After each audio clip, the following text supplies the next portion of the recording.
Hey everybody, this is Paul Dosky. This is one of the hosts, normally from the regular Everything Horror podcast, but since my girlfriend is not here for another 5 hours, 4.5 hours, I decided to kind of go solo, and this is going to be its own thing, like an off-season, I'm going to call it. But today we're going to talk about The Evil Within with two buddies of mine, one girl. I think you'll really like this one. So let's start this off with The Evil Within. So, I have Crystal and Matt here who both played it. I believe both of them beat it. I know one did. Matt, I forget if you beat it or not, but what do you guys think about, we'll talk about, like, your experience with it and what you liked about it, what you didn't like about it, and yeah, we'll go on with that. So, Crystal, how about we start with you, because we got an interesting story with you anyway. Well, since that was like one of the first horror games I got back into, and I actually Twitch, it holds like a near and dear spot to me. Don't get me wrong, it was a pain in the ass sometimes, but it was a really fun game. It kept me involved, it got me scared, so I really enjoyed it. I liked the monsters you fought, even though the Keeper was the worst one I think for me. He was a pain in the ass. I named him Boxy, because that's what, I didn't know his name at the time, so he was Boxy the whole game. Yeah, the Keeper, yeah. God, I hated him, but I love him at the same time. I still have my Keeper jacket, so. Oh, you do? Oh my god, that thing is so badass. I love it. Oh my god. It got on sale, so A, double plus. Damn right. I think I actually told you about that sale too.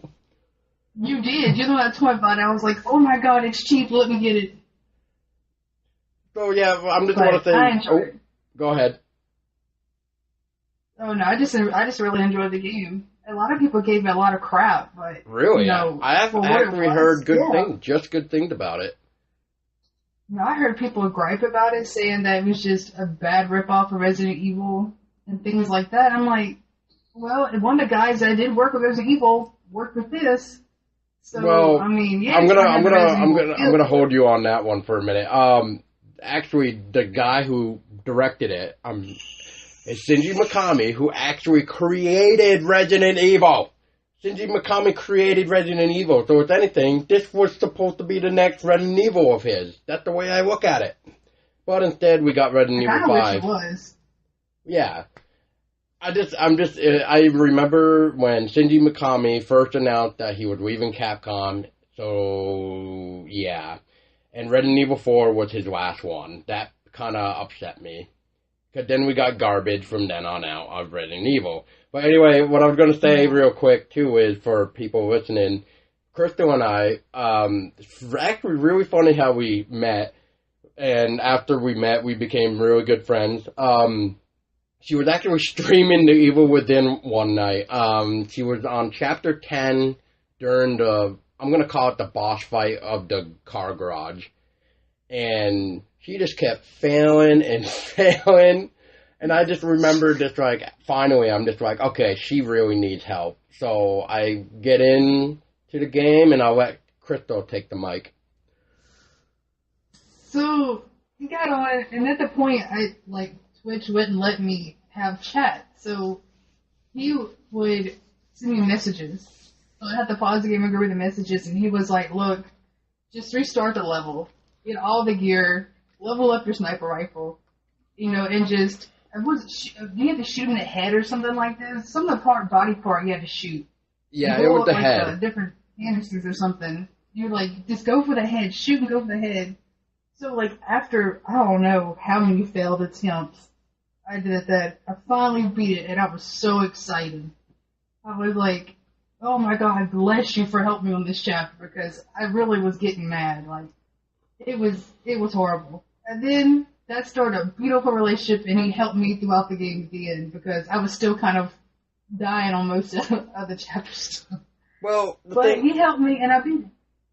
Well, I was going to just say real quick, of course I helped you, but, I also gave you, riddles in a way, I'd be like, oh no, look out, two of your favorites, and I even used, the quotations, favorites are coming, and you're just like, oh no. God. Like I said, I think the Boxy was the worst. Out of all of them, Boxy was the worst. Especially at the end when you had to fight two of them. Yep. That was terrible. Oh my god. I think that part right there I died on almost as much as I did the parking garage. I remember first getting to that on my first time, and I'm just like, what the fuck? Like, I didn't even know what I even had at that time anymore. I just remember wishing I had more Magnum bullets, and I think I kind of got lucky. I ended up getting enough to craft the explosive bolt, which kind of sucked for most other people because that was actually a pre-order bonus only, which is weird. So that is kind of weird. Yeah, but I did beat the game also on a Kumo, or however you pronounce that difficulty, where like you could get spit on and die pretty much. Like, you know, like it was just. It was pretty much hardcore mode. Yeah, pretty much. You just want your bundies of diapers and like, because you're gonna shit yourself 1,000 times at least, because you're just like, no, get away from me, don't touch me, kind of thing, because you just, like I said, you can get spit on and die. And I just remember getting to that part even on that mode, but luckily I remembered like what was coming up, and I was like smart enough, like, oh okay, sniper rifle, Magnum, those are the really like the two favorites for the end for me anyway. What would your weapon of choice, Crystal? Mine would have to be the bolt gun. I love the bolt gun. Like the frost bolts and the explosive bolts. Those things have saved me so much in that game. That was probably my favorite weapon. Was that? What was your favorite level? Did you have like a favorite level at least? A favorite level? Even though I hated them the most, the ones with the keeper. Like, out of all the bad guys in that the monsters you fought, the keeper levels were my favorite. The first time you met them, or the two like the time where you meet both of them, like which one? The first one probably, because that was like when I really felt accomplished, when I finally beat him. Like, cause I remember I messed up, and I thought I didn't have enough bolts. And then somehow, miraculously, I had enough parts to build them, and I beat them. And I remember I sung We Are the Champions after I beat him the first time. So I think the first time I met him was probably my favorite one. Okay, yeah, so that would have been like my heart when 7. two of them came at me. Yeah, that was definitely near the end of the game, which I just couldn't believe there was two of them, especially when like one went the other way and one went the other way, and it's just like, oh my god, I'm about to get trapped. They pretty much sandwich you in hallways if you weren't careful. Yep. Like, you've got to be kidding me. Yeah. What I even hated is, was it when you defeated one of them, when you met both of them, where like, there was like water, or like that like laser disc thing would come at you. And it's just like, oh great, now I got this to deal with. On top of the two. I think it's after you beat one of them, I think like it fills with blood or something, or water, and you have to like wade through it. Yeah. Okay, Matt. That was also fun, but... Matt, since you've kind of been quiet, what are your thoughts on Evil Within? Did you enjoy it? What's your favorite gun level? What do you want to talk? Let's let you talk. I like the shotgun. Which shotgun? Because, once again, if you pre-ordered it, you got a shotgun. If you didn't pre-order it, you got the regular one. So... I got the regular gun, I think. The one that you actually find... Shotgun. The one that you actually find in the game? Yeah, so the regular. And then the boss that I got stuck on was probably Laura. I got stuck on her the first try I attempted her. And then my favorite boss, like, arena or battle would probably be the Keeper. I just thought it was interesting. I actually enjoyed Laura fight. The one where you had to burn the body, then burn her. Like, I thought that was actually really interesting. Yeah, that one was really cool, too. I did like that one. I didn't like when she chased you, though, like through the hallways or whatever. Oh, the first time you meet her? Yeah. Yeah, I was like, come on now. But she was a pretty fun boss. She wasn't as hard as the other ones to me. I mean, she was a challenge until because if you didn't know to get the bodies and burn them, you didn't know how to beat her. But once you found out the certain way to burn the bodies, and then you could kill her, she got pretty easy. Yeah, especially if you got her to follow you into the what I'm gonna call the incinerators. Yes. If you did that part just right, even too, you would like, you would pull that freaking lever, she would fall down, and you would hear her scream, and then you're just like, oh crap. Oh man! Yeah, speaking of which, I as much as I liked that part, I actually hated that part on Akumo. All the freaking dead bodies got burned, and the incinerator, man. Oh my god, she was a bitch. She was such a bitch. I just remember dying a few times because I'm just like, okay. Like, what am I gonna do to get you to the incinerator? Like, oh my god. But, I believe I was playing on the mode before Akuma, and I was having a hard time. What would that be? Nightmare? Yeah, that was Nightmare. I think so. Yeah. Yeah. See, I haven't been brave enough to go to them levels yet. It's tough, man. It is. But, let's see here. There was another part in the game that I liked. Which one? It was the one with the two brothers, the twins. Oh, yeah, that was interesting. That was a fun part. I remember on Akumo on that, because I remember running past the first one, and then I think you meet the second one before Dumbass. I'm going to call him Dumbass, because he really is a dumbass. Your partner there. And he's just like, oh yeah, you need to do this. And it's just like, dude, you take your freaking sniper gun and start helping me. Like, oh my god. And I don't know if you guys remember the part even, but the wide open area where if you actually go over to it, you can actually duck underneath and you'll be safe from the two brothers. I don't know if you guys knew that. Oh, no, I didn't. Crawl space? It's during the boss. There's like a crawl space you get into. Yeah, it's like if you know where Dumbass was standing, it would be like right across from him, where you could literally just duck underneath, and you could actually shoot the stupid brothers too, as long as they didn't really see you. Or if they did see you, you would have to creep back in a little bit. But that's actually how I beat the two brothers on that part. I just freaking peekabooed outside, just be like, hey, here you go, here's a couple shots for you assholes, and now I'm gonna go back to hide because you guys are coming after me. Yeah. The dog part even, or the wolf or whatever that was, that part was even a bitch too on Akumo. So when I got past that, I was just like, okay. Okay. But yeah. I totally forgot about the dog part. Oh man. I found that to be so much of a pain the first time through, because I was just like, what are you even supposed to be doing here? Like, how do you fit into this storyline? Yeah. And then when you had to go back to get the stupid glasses, I'm like, really? Fuck the glasses. Like, fuck that. But no, of course, you need to go back in for the glasses. Now, what do you guys think of the first time seeing the trailer? Like, if you guys even remember the first trailer, which was pretty much the opening of the game, especially in the beginning where you're looking at the computer feed to see what happened to the security guard. And then What's-His-Face... I was impressed. And then What's-His-Face just, slits all three of the cock's throats, in pretty much, 3 seconds. But yeah, what did you guys think of that? I saw the E3 trailer. Yeah, I think that was the E3 trailer, I think, too. But yeah, what were your guys' first impressions of it?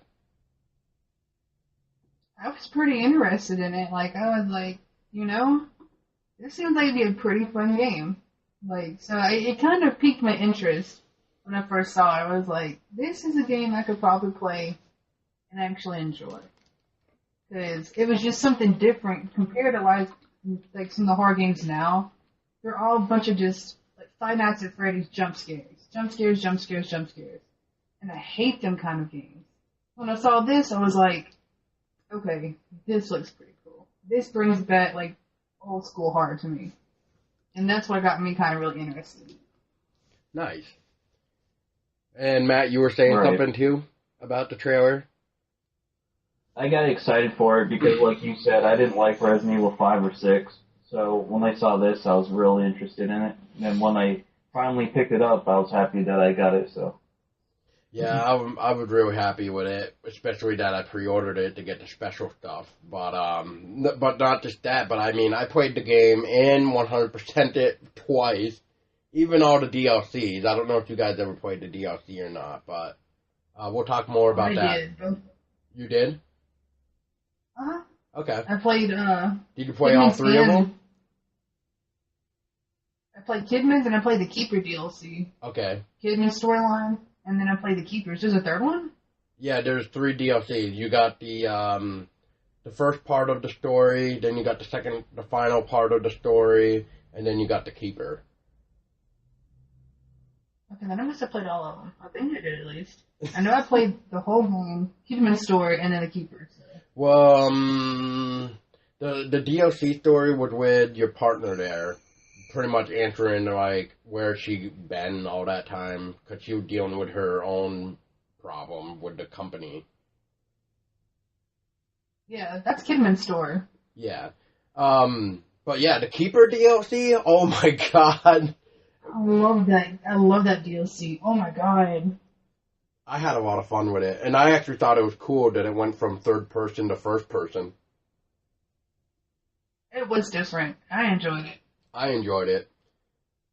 Matt, did you? I mean, because I like the Keeper so much, that's why I enjoyed it. Oh yeah, yeah. People. I liked the Keeper too, so it was definitely awesome, smashing faces in and all that jazz. Matt, did you play the DLC though? I did not get the chance to play the DLC. I saw that you were playing one time. It looked interesting though. Oh yeah, it was definitely fun. Oh my god, what did they call that freaking enemy? You know which one I'm talking about, Chrystello? The one in the DLC? I think they ended up just calling it, like, White Lady. I think that's, like, what they called it, is White Lady. I think so. Something like that. You know which one I'm talking about, though, right? You talking about the one in the Keeper DLC? Nope. You talking about Kidman's? The kid one. It was like the monster with like the white as a head and like it was wearing like high heels and shit, and then if you went into its light, it would slow you down. Oh, the nurse looking one. Yeah, yeah. My God. What did you think of her? Yeah, I know what you're talking about. She was actually kind of tough because she had like that lamp or light for her face or whatever it was. Yeah, with the her light. name is Shade.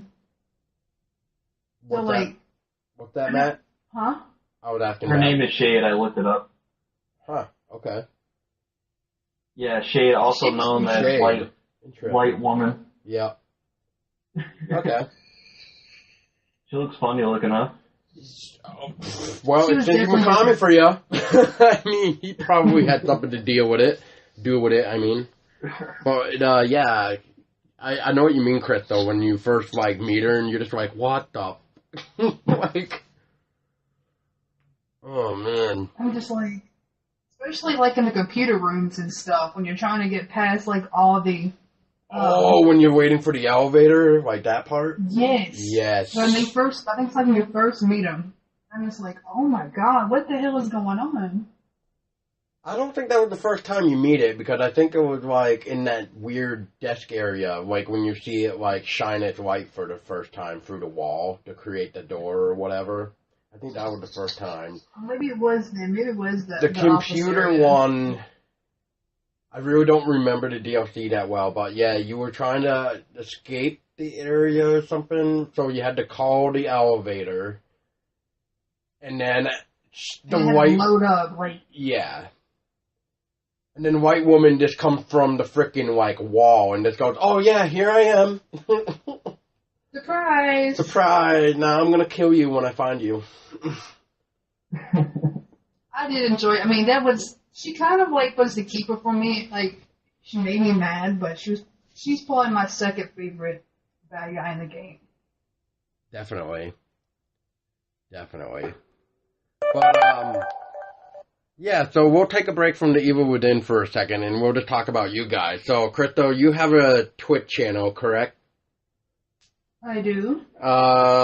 And Chrystello Lovebello. yeah, so you still stream from what I've seen. What's your schedule like? It's chaotic with my work schedule. It's whenever I'm not completely exhausted or I'm not fighting for the TV with my old man or my roommate. So it's like Sunday nights and Monday nights if I can get on. Nice. Now, where can like people find you? Like, what's your Twitch name? So if people wanted to find you, It's Chrystello, CHRYSTELLO _ Lovebello, LOVEBELLO. yeah, And you'll see this girl in a beanie, looking super sexy in her profile pic. damn right. You and that beanie. Those are my trademark, my hats. Those are like your trademark things. Like without that beanie, it is a no-show. It is. Like, and the whole thing about the beanies was my headset hurts my ears, so I started wearing them as extra padding. Yeah. And then everyone likes my beanie, so I'm like, you know what? I'm just wearing my hats. I don't care if it's like 90 degrees outside. I'm wearing a hat. I'm wearing a hat. Stuff. So, what type of game do you stream besides horror, as we were just discussing? But what else do you like to stream? I guess whatever tickles my fancy. I do the Tall Tale games. Doing Uncharted 4 right now. What else? I play Overwatch. Kinda okay, like, I get bored with it, but I'll play it every now and then. So it's just a mixture. Mostly it's horror, but I'll play action, adventure, shooters. It just really depends. If it catches my interest now, I'll play it, but my heart lies with horror. Yep. Yeah, I'm definitely a horror man, too. Which, I got a funny story for you, too, Crystal. I actually just platinumed Alien Isolation for the third time. I have not picked up that game since it beat. What? Like, I think I was on board and didn't even ask for it back yet. Oh my god. It's $20 now. Alien Isolation is $20 now. Is it really? Yep. You can go out and get it for $20. 18 used, I think it is.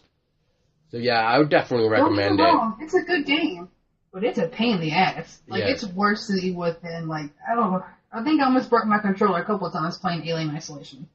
Just because I got mad at it. What I actually hated the most is that Alien Isolation and The Evil Within came out the same month, but like a week apart. First it was Alien Isolation, then it went to Evil Within. I don't know if you guys even noticed that or... I didn't even notice that. Yeah, I don't really remember the release date that well, but I think it was like... Yeah, wait. I think it was like October 7th for Alien Isolation, and then it was October 14th, which it was a day after my birthday when Evil Within came out. So I pretty much called it like a belated present for myself. But yeah, I just remember playing Alien Isolation for that 1 week, and then once Evil Within came out, I forgot about Alien Isolation. I was so focused on Evil Within, it was not even funny. I wasn't going to play Alien Isolation until I think you and GLP kept mentioning it to me, and I was like, alright, I'll play it. I think there's someone else that was asking me if I was going to play it too, and I was like, well, there's a bunch of guys asked me to play it, so I guess I will. I don't regret it, but there was a lot of that part of the games I didn't like how the other people had guns, but you could not pick up their guns after you killed them. Like, it gave it a challenge to the game, but I'm like, they're using it, why can't I use it? Well, I see why they did the health system the way they did, because they were really trying to make it like a survival horror, which I get that aspect, but, do you think there should have been like more health? Is that what you're saying? I'm saying there should have been like more options and like, more health and more defense, like, because the other people, the other humans on the ship would have a gun or a weapon, and once you killed them, you couldn't take their weapon. Yeah, that was annoying. You have the blueprints to build stuff, but I'm like, how can you not take the gun they had after they shot me with it? What did you think of the story, though? How do you like the story? The story was really good. I enjoyed the story. Yeah, I liked how I really liked how... Go ahead. Go ahead. I'll just go ahead. Here we go. All right, la. All right, I'm just gonna say real quick. I just like the story that it tied in Aliens and Alien 3. Like it actually tied in those in a way because this was about Sigourney Weaver's daughter, pretty much Amanda Ripley, and like I don't know if you guys ever paid attention or seen the movies recently, but if you watch the director's cut of Aliens, you actually see or get a mention of Amanda Ripley for like I think like 5-10 minutes, and then that's it.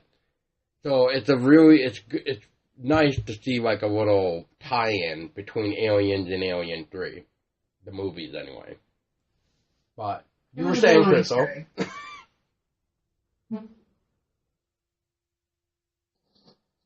So what did y'all not like about the game? Like I didn't like that you couldn't pick up the weapons. Was there anything you guys didn't like about it? Well, before I really get into that, because I think there is something I didn't like about it, and I'm trying to remember it, but one thing I actually thought was really unique, which I don't know if you guys even noticed, but when they were making the alien in Alien Isolation, he wasn't script. They just like made him and this pretty much made him do what it should do, pretty much be a predator. Yeah, he's random, yeah. Yeah, he's very random. Like it's not always the same for everybody, which I thought was amazing. That was such a cool concept, and I like the idea that the alien gets smarter when he kills you. So, like, if you pretty much, I was reading like if you go into the same locker every time, that alien is gonna catch on. He's gonna find you. Yeah, that alien is gonna catch on. Like, oh, it's this locker. Same with like the noisemaker and the flares and stuff. Like after a while, it will get used to the point that it's like, oh, this asshole trying to distract me. That I did like. I did like that part about Alien though. Like when it hooked up to your mic or like your camera, and it picked up noises. So if you made noise, the alien would be able to find you a lot easier. I did like that. That was probably one of my favorite parts of the game. Yes. And I actually used that to my advantage every time. If I didn't feel like wasting bullets on the humans, I would bang everything I could just so the alien could come and kill them all for me. So let's see. One thing I hated about Alien Isolation, and then we'll go back to Evil Within about that too. But Alien Isolation, I'm going to have to say the androids. Just because of the melee. Just because of the melee. I hated how quick they could react. And it's just like, dude, like, you shouldn't, I don't even think an android really should be that, intelligent, I'll say. Like, how quick are they? Like, I don't get it. Like, I just don't. I don't see how quick they can really just do that. I mean, with a gun, I understand. But, I mean, with a melee, holy crap. Like, every time you go to swing at them with a maintenance mech, they just grab your arm and they're just like, oh, I see an opening, and then they'll, like, bitch slap you in the face. Yeah, so I didn't like that either. I couldn't stand them, dude. Like, I couldn't stand the mission that you had to help me on. Like, we had to, like... Oh, the reactor. I guess it was, like, a generator section? Yep. The reactor, yes. Oh, my God. I could not stand that little fight right there.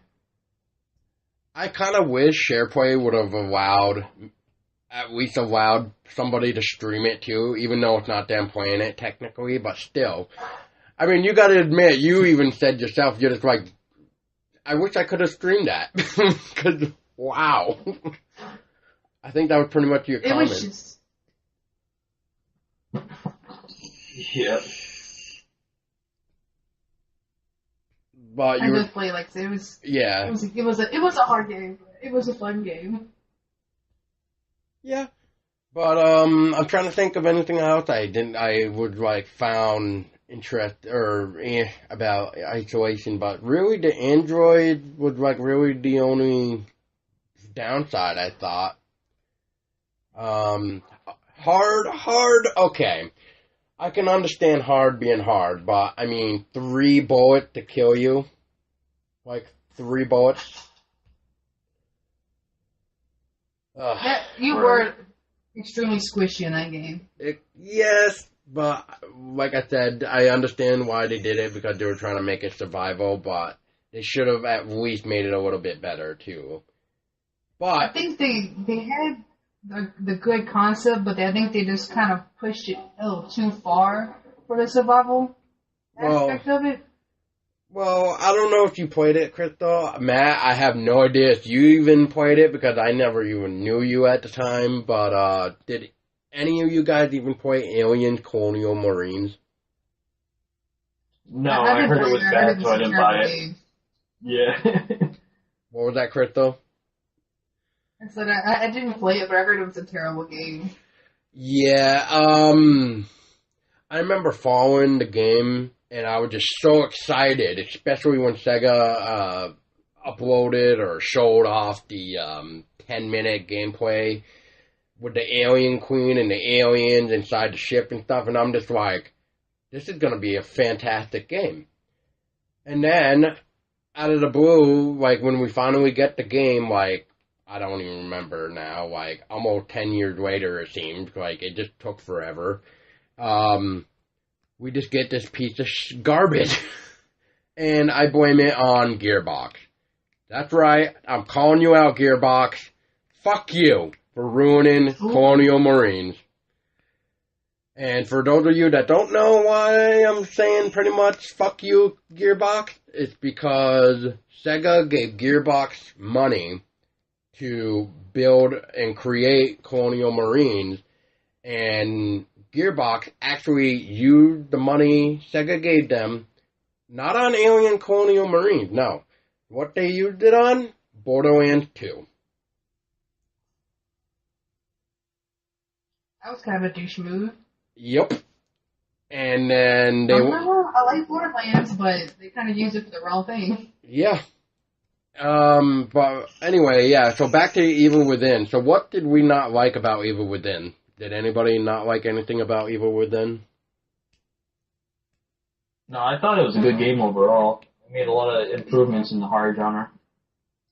Yeah, I don't have any, like, negative aspect of that game. Like I said, being the first horror game that actually really twitched and got me back into the horror genre, like, that's probably going to be one of my favorite all-time horror games. I only have like maybe one complaint, and that would be the part where you're in the collapsing buildings and then you gotta dive in the water while trying to escape through the gate. That's like mainly like my only complaint.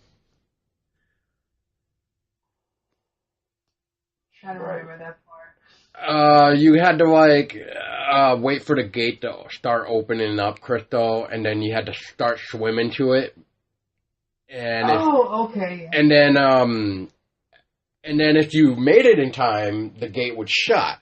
But if you didn't, you would get gobbled up by the creature there that's in the water. Okay, I know what you're talking about now. Yeah, that's really like the only complaint I had, just because it was just like really, I don't even think they really needed to add that. I mean, they didn't really need to add the dog part either, but I guess it was just, maybe what they call a filler for the game or something. Just to have an extra creeper that you had to get away from. Yes, but I see what you're saying too, because you only saw the dog once, though. Yeah, I mean, the dog had really no story at all to that game. No. He was just like caged up, and then like, you know, you got what you had to do, and then next thing you know, he's like attacking you. It's like, whoa, hold up. Like, a minute ago, he was just fucking sleeping. Yeah. Oh my god, I'm trying to remember his name now, too. The boss's name there. The guy who pretty much, like, taunt you throughout the whole game. That guy with the hood. I can't even remember it now. His name now. Talking about Rubik? Yes, that's his name. What do you think of him I like Rubik. Yeah. As a bad guy, like the main bad guy, I like him. Yeah, he's definitely one of my top favorite villains, just because I like the fact that when you're in the house for the first time, and he, like, taunts you. He, like, you know, the house turned, like, a freaking dark blue or some shit, and there he is. He's, like, coming after you. It's just like, oh, shit. I mean, I do feel bad. Like, he had to, like, I guess that's why I like him, too. Like, they talked about his past and, like, how he became who he was. So I think that you really got to connect with him in a way. So, like, True. I like that about him. Like, he had a fucked up childhood. Yeah, he did. So. Oh, man. I like that. And then Laura, I mean, that was his sister. Spoiler alert, but yeah, that's pretty much what it is. Yeah, that ancestral love affair, whatever it was that was going on. Yeah. The love he had for his sister was not just brotherly love. No. Hell no. Hell to the no. But, yeah, but what Laura became, though, oh, man. Oh, my gosh. That bitch. She became a bitch. Yup. Yup. It was good though. I think it was put together well. Like a lot of people said it was like Resident Evil 4, but I didn't see it. Like I personally didn't really care for Resident Evil 4 when I played it. Really? I just couldn't get into it. Yeah, I didn't care for Resident Evil 4. Resident Evil 4 is probably my favorite Resident Evil. See, the first and second were my favorite. And after that, it just kind of like teetered away. Well, I know Shinji Mikami did about 4 Resident Evil games, I'm pretty sure. I really don't remember the stupid spin-off ones, if he had anything to do with them or what, but, Freaking Raccoon City, that garbage right there. Not Operation Raccoon City, no. I know he had nothing to do with it, thank God. But, no, I'm trying to remember their names, oh my God. It was like a game inside of a game kind of thing. Like, there were multiple things you could do. Like, one had, like, a zoo in it. One had, like, an apartment or a bar or some shit in it. Oh, it was like the Stumpin' Files. It was like Resident Evil Stumpin' Files or whatever. Like the Dead Files. I played Revelations. What is Revelations? Which, I think Shinji Mikami actually had something to do with the first Revelation, by the way. Because the first Revelation came out for 3DS before it came over to consoles. So I'm pretty sure Shinji Mikami had something to do with that, at least. And that was actually pretty... I played that one for the 3DS. That was actually pretty cool for a handheld version. Yeah, of course. Now all my now sorry about that, guys. Now everybody's trying to get a hold of me.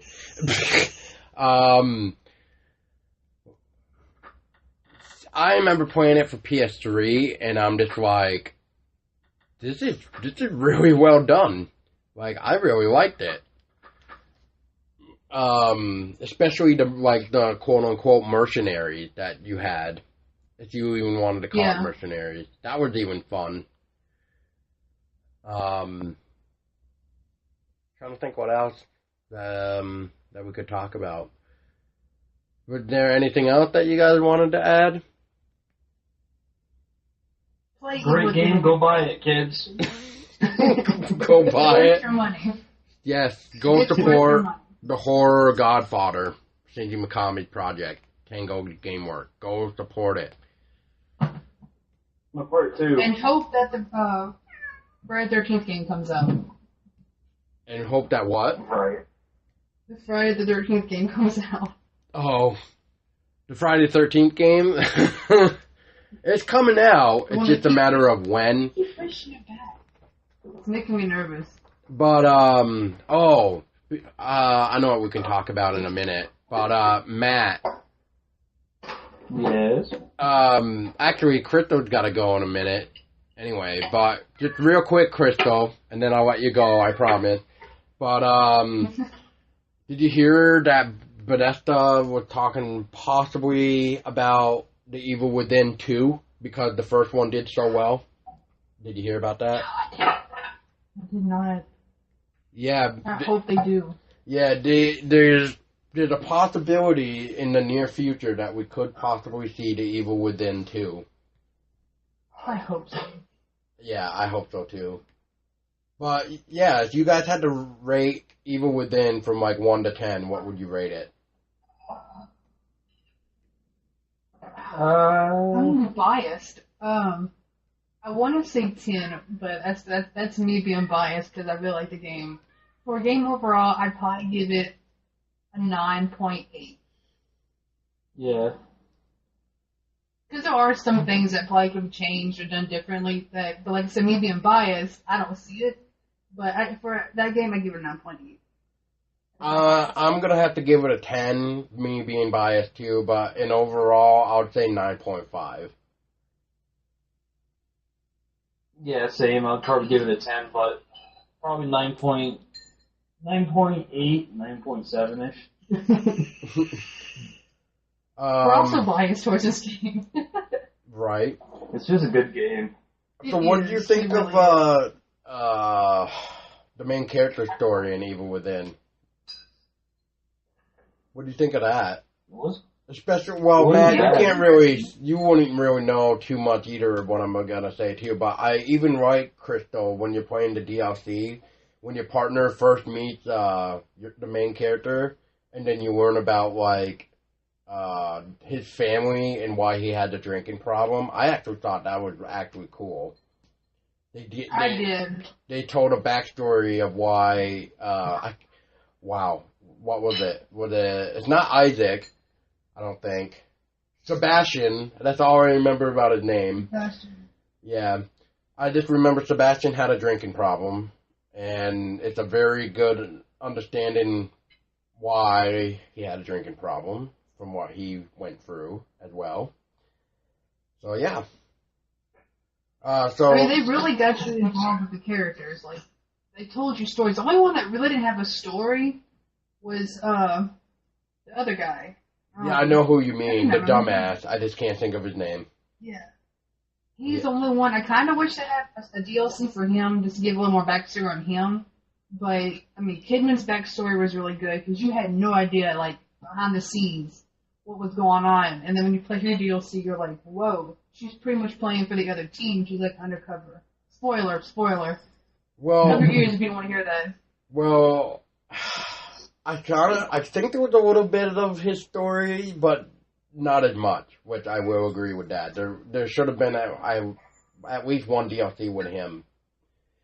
But I do remember in Kid DLC, you actually had to verse dumbass. Spoiler alert again, but that was interesting how they did that, because I think it was because that guy was going to rat on Kid, because I think Dumbass actually ended up figuring out what was going on with Kid. She was. Yeah.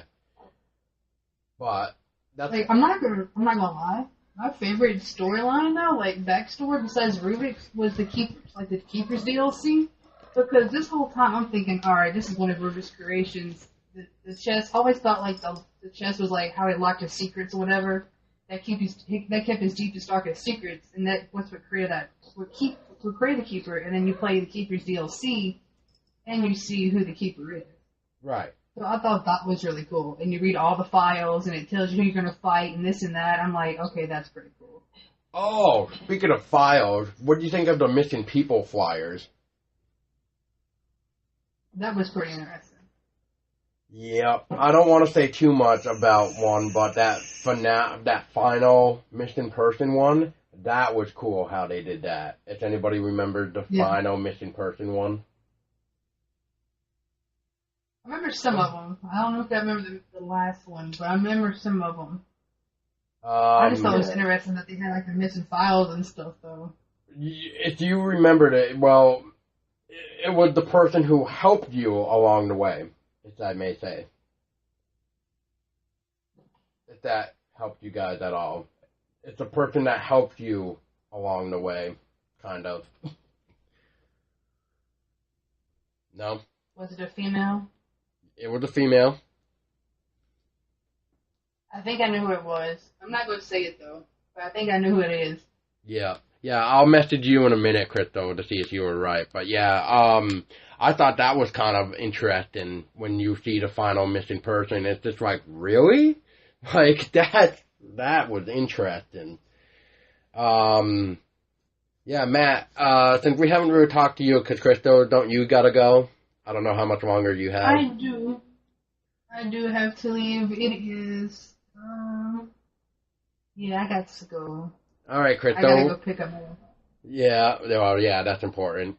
But it was nice chatting with you. We'll have to have you It on was again. fun. We definitely have to talk more horror soon. Hell yes. Yeah, we'll get you. We'll have to do like an off-season, off-episode thing like I'm doing. That way, it gives me something to do, and then we can talk about our horror. Talk about Until Dawn next time. Until Dawn's a pretty good game too. Oh my god, I'm actually waiting. Oh man, in that case, you're gonna have to be added to the conversation now too, and Matt. Oh man, that's gonna make 1, 2, 3.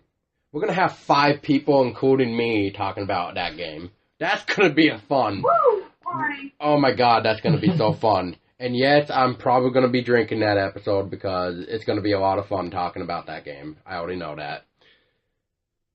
But yeah, so one more time, Chrystello, before you leave, just let us know who you are and how we can find you on Twitch. I am Chrystello. You can find me on Twitch as Chrystello Lovebello. It's CHRYSTLO_Lovebello. LOVEBELLO. Just come watch my videos, watch me get mad and cuss at things and get scared. It's always fun. So, I'm always on Sundays and Mondays until my schedule changes. So, yep. Come watch me. And then if you do happen to follow her, just let her know that you heard it from this podcast even, if you want to. So that would be nice and fun. I would totally give you a shout out and kudos on Twitch if you let me know. Damn right. All right, Chrystello. I don't want to keep you any longer. Bye, guys. Have fun. See you later. Later. All right, Matt. And just to help finish up the episode here, we'll have you talk about who you are and do you stream kind of thing. And if so, how people can find you. So I'm going to let you take the mic now.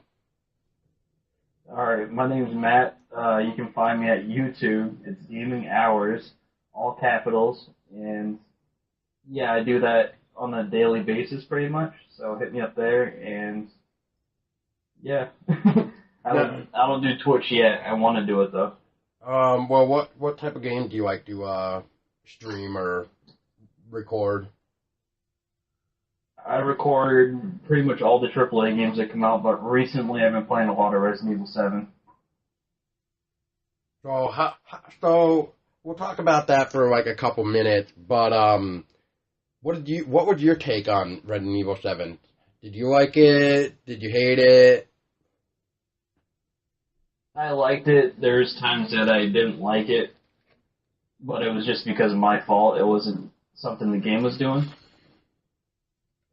It did take getting used to though, because I'm used to all the original Resident Evils. So that was you mean original, like you're so used to it being third person and not first person, like is that what you mean? Yeah, exactly. Yeah, exactly. So how did you like that though? The first person turn. How did you like that? Once you get used to it, I didn't mind it. Now, plus I played it in VR and. Oh. Speaking of VR, so how would you prefer VR over regular edition, what to say? If you could afford it, yes. But I know it's expensive, so I wouldn't. Even though it's fun playing it through your TV, it's really cool playing it through the VR. So if you can find somebody that has it, I recommend trying it at least once. Now, you were telling me there is actually a difference between the VR and just doing it on the TV. Do you remember what that was? Was it the aiming, was it? Yeah, you can shoot a little better because you can aim with your head, and then you can actually you can look around at papers that you can't normally read on the screen. So you can actually like lean your head forward and you can read like text on the wall and stuff. It's pretty cool. Nice.